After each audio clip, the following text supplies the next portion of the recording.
Good morning students. अज अपना practical का subject हैगा क्रिएटिव पैटर्न मेकिंग। ये अपने सबजैक्ट का नाम है creative pattern making. Creative pattern making के आप पैटर्न मेकिंग बारे पढ़ांगे भी पैटर्न मेकिंग जो की होंगे ये प्रैक्टिकली सबजैक्ट है थोड़ा तो प्रैक्टिकल का वर्क जो होगा भी पैटर्न मेकिंग का जो की प्रोसीजर है क्यों ये यूज़ किया गारमेंट के ये सारा कुछ अपना प्रैक्टिकली अकॉर्डिंग जो थोड़ा समझावांगे। ये है पैटर्न मेकिंग भी पैटर्न मेकिंग के अपने किस तरह पैटर्न जो बनाना है ये अकॉर्डिंग जो थोड़ा सिखाया जाऊगा। तो पैटर्न मेकिंग जो टैंपलेट पेपर इनू आप टैंपलेट पेपर जो वो भी कह सकते हैं। मतलब कि जो पैटर्न मेकिंग जो आप एक पैटर्न होंगे ਉਹਦੇ ਉੱਪਰ ਆਪਾਂ ਲਾਈਨਾਂ ਜਿਹੜੀਆਂ ਸ਼ੋ ਕਰ ਦੇਂਗੇ ਜਿਵੇਂ ਕਿ ਗ੍ਰੇਨ ਲਾਈਨ ਹੋ ਗਿਆ। ਇਸ ਤੋਂ ਲੋਟ ਆਪਾਂ ਇਹਨੂੰ ਉਸੇ ਕਟਿੰਗ ਕਰ ਦੇਂਗੇ ਪੈਟਰਨ ਦੀ। ਤਾਂ ਪੈਟਰਨ ਮੇਕਿੰਗ ਜਿਹੜਾ ਉਹ ਬਹੁਤ ਹੀ ਜ਼ਿਆਦਾ ਇੰਪੋਰਟੈਂਟ ਰੋਲ ਹੈਗਾ ਗਾਰਮੈਂਟ ਦੇ ਵਿੱਚ। ਤਾਂ ਗਾਰਮੈਂਟ ਦੀ ਕਟਿੰਗ ਜਿਹੜਾ ਉਹ ਪੈਟਰਨ ਦੇ ਅਕੋਰਡਿੰਗ ਹੀ ਜਿਹੜਾ ਉਹ ਕੀਤੀ ਜਾਂਦੀ ਹੈ। ਤਾਂ ਇਹਦੇ ਵਿੱਚ ਹੈਗਾ ਪੈਟਰਨ ਮੇਕਿੰਗ ਦੇ ਵਿੱਚ ਇੰਪੋਰਟੈਂਟ ਕੀ ਹੈਗਾ ਵਿੱਚ ग्रेन लाइन। ग्रेन मतलब कि बेसिक टर्म होंगी जी वो पैटर्न मेकिंग के ग्रेन बेसिक टर्म जी ग्रेन आ गई तो वो ग्रेन शो की जिंदगी की यही वाली चीज़। तो ग्रेन है जी वो वाक और वैफ्ट यान्स के अकॉर्डिंग जोड़े वो लगाई जाती है ग्रेन। जिमें कि आप वाफ्ट यान और वैफ्ट यान होंगे वो अकॉर्डिंग आप जी ग्रेन लाइन है वो डायरैक्शन के लगाने जानी कि डायरैक्शन के आप किमें लगावे हम अपने लेंथ वाइज लगानी है। लेंथ वाइज अपने शो करनी है कि अपनी लेंथ किदा स्लीव की कोई भी पैटर्न की या अपने फैब्रिक की गारमेंट की अपने लेंथ शो करनी हैगी। तो वो आप वार्टिकल ग्रेन लाइन है वो यूज़ करा तो वह सिंबल है वो इस लोट होगा जिमें कि अपने इतने शो कर रखे है ये सारा सिंबल है वो ग्रेन लाइन का होगा।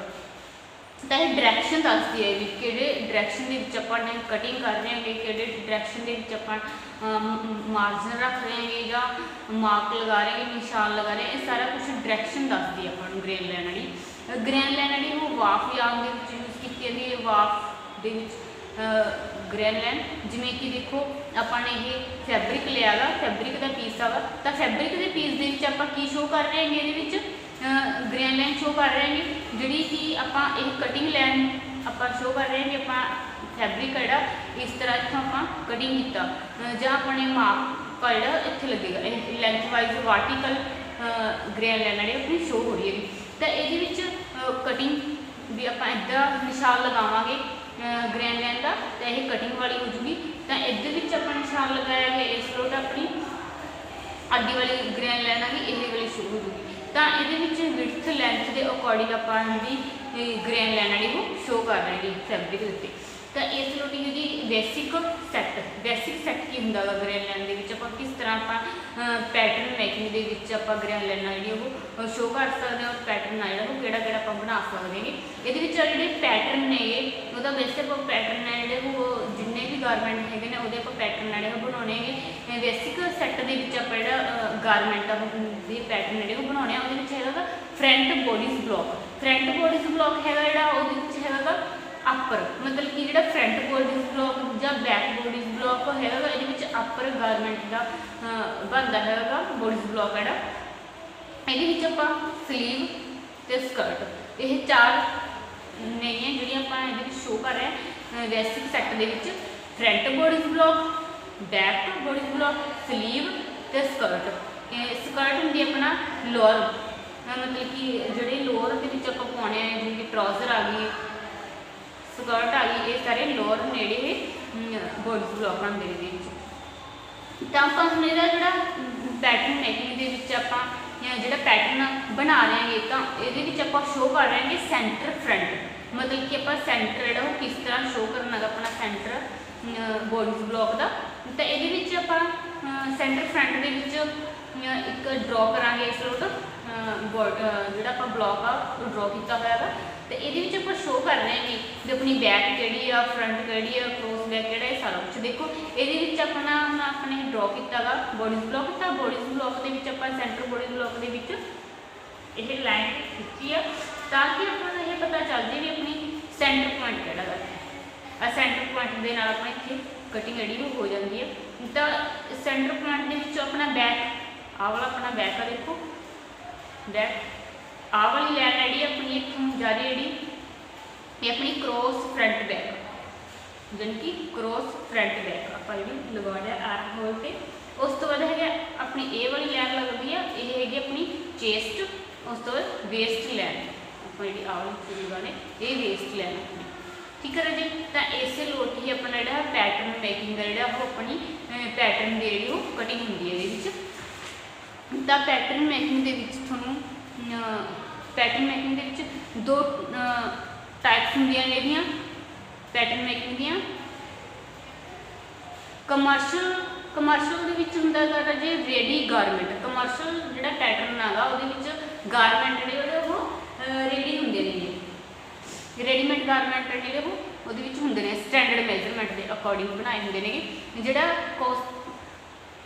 ਕਸਟਮ ਮੇਡ ਆ ਜਿਹੜਾ ਇਹਦੇ ਵਿੱਚ ਹੈਗਾ ਇੰਡੀਵਿਜੂਅਲ ਜਾਣੀ ਕਿ ਇੰਡੀਵਿਜੂਅਲ ਤੌਰ ਤੇ ਫਿਟਿੰਗ ਵਾਲੇ ਜਿਹੜੇ ਗਾਰਮੈਂਟ ਨੇ ਉਹ ਆ ਜਾਂਦੇ ਨੇ ਇਹ। ਤੇ ਜਿਹੜਾ ਰੈਡੀ ਗਾਰਮੈਂਟ ਨੇ ਉਹਦੇ ਵਿੱਚ ਸਟੈਂਡਰਡ ਮੈਜ਼ਰਮੈਂਟ ਦੇ ਅਕੋਰਡਿੰਗ ਜਿਹੜਾ ਉਹ ਗਾਰਮੈਂਟ ਬਣਾਏ ਹੁੰਦੇ ਨੇ। ਇਹਦੇ ਵਿੱਚ ਲੂਜ਼ਿੰਗ ਜਿਹੜੀ ਉਹ ਵੀ ਹੁੰਦੀ ਹੈ, ਤੁਸੀਂ ਆਪਣੇ ਅਕੋਰਡਿੰਗ ਤੇ ਉਹਦੇ ਵਿੱਚ ਮਾਰਜਨ ਵਗੈਰਾ ਜਿਹੜਾ ਉਹ ਕਰ ਸਕਦੇ ਹੋਗੇ। ਇਹਦੇ ਵਿੱਚ ਇੰਡੀਵਿਜੂਅਲ ਤੌਰ ਤੇ ਫਿਟਿੰਗ ਦੇ ਤੌਰ ਤੇ ਜਿਹੜੀ ਉਹ ਰੱਖਿਆ ਜਾਂਦਾ ਗਾ ਪੈਟਰਨ ਜਿਹੜਾ ਉਹ ਬਣਾਇਆ ਜਾਂਦਾ ਗਾ। ਤਾਂ ਮੈਜ਼ਰਮੈਂਟ ਆਪਾਂ ਕਿਸ ਤਰ੍ਹਾਂ ਕਰ ਰਹੇ ਹਾਂ ਤਾਂ ਉਹਨਾਂ ਦਾ ਇਹਦੇ ਵਿੱਚ ਪੈਟਰਨ ਮੇਕਿੰਗ ਦੇ ਵਿੱਚ ਜਿਹੜਾ ਮੈਜ਼ਰਮੈਂਟ ਹੈਗਾ, ਮੈਜ਼ਰਮੈਂਟ ਦੇ ਅਕੋਰਡਿੰਗ ਆਪਾਂ ਇੱਕ ਬਲੌਕ ਆ ਜਿਹੜਾ ਡਰॉ ਕੀਤਾ ਹੋਇਆ ਦੇਖੋ ਇੱਥੇ ਸ਼ਰਟ ਪੀਸ ਦਾ। ਤਾਂ ਇਹਦੇ ਵਿੱਚ ਆਪਾਂ ਸ਼ਰਟ ਪੀਸ ਦਾ ਜਿਹੜਾ ਬਲੌਕ ਆ ਜਿਹੜਾ ਡਿਜ਼ਾਈਨ ਕੀਤਾ ਹੋਇਆ ਹੈਗਾ। ਤੇ ਇਹਦੇ ਵਿੱਚ ਆਪਾਂ ਪੈਟਰਨ ਮੇਕਿੰਗ ਦੇ ਦੱਸਾਂਗੇ, ਪਰ ਪੈਟਰਨ ਮੇਕਿੰਗ ਦੇ ਵਿੱਚ ਆਪਾਂ ਕਿਸ ਤਰ੍ਹਾਂ ਕਿਹੜੀਆਂ ਲਾਈਨਸ ਨੇ ਉਹ ਆਪਾਂ ਯੂਜ਼ ਕਰ ਦੇਂਗੇ। ਪੈਟਰਨ ਮੇਕਿੰਗ ਦੇ ਵਿੱਚ ਆਪਾਂ वर्टिकल मेजर, होरिजेंटल मेजर और ग्रिथ, ਇਹਦੇ ਵਿੱਚ ਆਪਾਂ ਇਹ ਵਾਲੀਆਂ ਜਿਹੜੀਆਂ ਪੈਟਰਨ ਦੇ ਅਕੋਰਡਿੰਗ ਜਿਹੜੀਆਂ ਉਹ ਲਾਈਨਸ ਨੇ ਜਿਹੜੀਆਂ ਉਹ ਯੂਜ਼ ਕਰਦੇ ਨੇ। वर्टिकल ਦੇ ਵਿੱਚ ਦੇਖੋ ਹੁਣ ਆਪਣੇ ਇੱਥੇ ਇਹ ਸ਼ੋ ਕੀਤਾ ਹੋਇਆ ਹੈਗਾ ਆਪਣੀ ਸ਼ਰਟ ਦਾ। ਤਾਂ ਇਹਦੇ ਵਿੱਚ ਆਪਾਂ ਜਿਹੜਾ ਬਣਾਈ ਹੈ ਸਕੈਚ, ਇਹਦੇ ਵਿੱਚ ਆਪਾਂ ਆਹ ਵਾਲੀ ਲਾਈਨ ਜਿਹੜੀ ਉਹ ਯੂਜ਼ ਕਰ ਰਹੇ ਹਾਂ ਗ੍ਰੈਨ ਲਾਈਨ। ਇਹ ਗ੍ਰੈਨ ਲਾਈਨ ਜਿਹੜੀ ਹੈਗੀ ਰਜੇ ਤਾਂ ਇਹ ਲਾਈਨ ਦੇ ਅਕੋਰਡਿੰਗ ਆਪਣੇ ਇਹ ਲਾਈਨ ਹੈਗੀ वर्टिकल ਲਾਈਨ। ਤਾਂ ਆਪਾਂ ਨੂੰ ਲੈਂਥ ਵਾਲੀ ਦੱਸ ਰਹੀ ਹੈ ਵੀ ਆਪਣੀ ਲੈਂਥ ਕਿੰਨੀ ਹੈ। ਤਾਂ ਇਹ ਲੈਂਥ ਦੇ ਅਕੋਰਡਿੰਗ ਜਿਹੜੀ ਉਹ ਲਗਾਈ ਜਾਂਦੀ ਹੈ। ਉਸ ਤੋਂ ਬਾਅਦ ਹੈਗੀ ਰਜੇ ਆਪਣੀ ਇਹ ਵਾਲੀ ਲਾਈਨ ਔਰ ਇਹ ਵਾਲੀ ਲਾਈਨ। ਇਹ ਗ੍ਰਿਥ ਬਾਰੇ ਦੱਸਦੇ ਜਾਣੀ ਕਿ ਜਿਹੜੀ ਵੀ ਰਾਊਂਡ ਸ਼ੇਪ ਦੇ ਵਿੱਚ ਆਪਾਂ ਨਿਸ਼ਾਨ ਲਗਾਉਣੇ ਜਾਂ ਮਾਰਕ ਕਰਦੇ ਹਾਂ ਜਾਂ ਆਪਾਂ ਮੇਜ਼ਰ ਕਰਦੇ ਹਾਂ ਰਾਊਂਡ ਦੇ ਵਿੱਚ, ਤਾਂ ਉਹਨੂੰ ਗ੍ਰਿਥ ਬੋਲਦੇ ਨੇਗੇ। ਉਸ ਤੋਂ ਬਾਅਦ ਜੇ ਆਹ ਵਾਲੀਆਂ ਲਾਈਨਸ ਨੇ ਜਿਹੜੀਆਂ ਆਪਾਂ ਆਰਮਸ ਦੇ ਵਿੱਚ ਸ਼ੋ ਕਰ ਦਿਆਂਗੇ ਇਹ ਵਾਲੀਆਂ, ਇਹਨਾਂ ਨੂੰ ਹੋਰੀਜ਼ੈਂਟਲ ਲਾਈਨ ਕਹਿੰਦੇ ਨੇਗੇ। ਤਾਂ ਇਸ ਲੋਟ ਦੇ ਵਿੱਚ ਆਪਣਾ ਜਿਹੜਾ ਪੈਟਰਨ ਜਿਹੜਾ ਉਹ ਬਣ ਕੇ ਜਿਹੜਾ ਵਾ ਤਿਆਰ ਹੁੰਦਾ ਗਾ। ਪੈਟਰਨ ਮੇਕਿੰਗ ਦਾ ਜਿਹੜੀ ਇਸ ਵੇ ਨਾਲ ਜਿਹੜੀ ਉਹ ਕੀਤੀ ਜਾਂਦੀ ਹੈ। ਤਾਂ ਅਗਲੇ ਦਿਨ ਤੁਹਾਨੂੰ ਦੱਸਾਂਗੇ ਵੀ ਪੈਟਰਨ ਮੇਕਿੰਗ ਜਿਹੜੇ ਉਹਦੇ ਨਾਲ ਕਿਸ ਤਰ੍ਹਾਂ ਆਪਾਂ ਕਟਿੰਗ ਜਿਹੜੇ ਉਹ ਕਰ ਸਕਦੇ ਹਾਂਗੇ, ਸਕਰਟ ਦੀ ਕਟਿੰਗ ਕਿਸ ਤਰ੍ਹਾਂ ਕਰ ਸਕਦੇ ਹਾਂ ਪੈਟਰਨ ਮੇਕਿੰਗ ਦੇ ਨਾਲ, ਸਲੀਵਸ ਆਪਾਂ ਉਹਦੀ ਕਟਿੰਗ ਕਿਸ ਤਰ੍ਹਾਂ ਕਰ ਸਕਦੇ ਹਾਂ। ਇਹ ਸਾਰਾ ਕੁਝ ਡਾਟਸ ਪਾ ਕੇ ਆਪਾਂ ਪੈਟਰਨ ਜਿਹੜੇ ਉਹ ਕਿਸ ਤਰ੍ਹਾਂ ਤਿਆਰ ਕਰ ਸਕਦੇ ਹਾਂ, ਇਹ ਸਾਰਾ ਕੁਝ ਆਪਾਂ ਤੁਹਾਨੂੰ ਸਮਝਾਵਾਂਗੇ। ਤਾਂ ਪੈਟਰਨ ਮੇਕਿੰਗ ਬਾਰੇ ਜਿਹੜਾ ਤੁਹਾਨੂੰ ਸਮਝਾਇਆ ਆਈ ਹੋਪ ਤੁਹਾਨੂੰ ਸਮਝ ਆ ਗਿਆ ਹੋਊਗਾ। Thank you, have a nice day.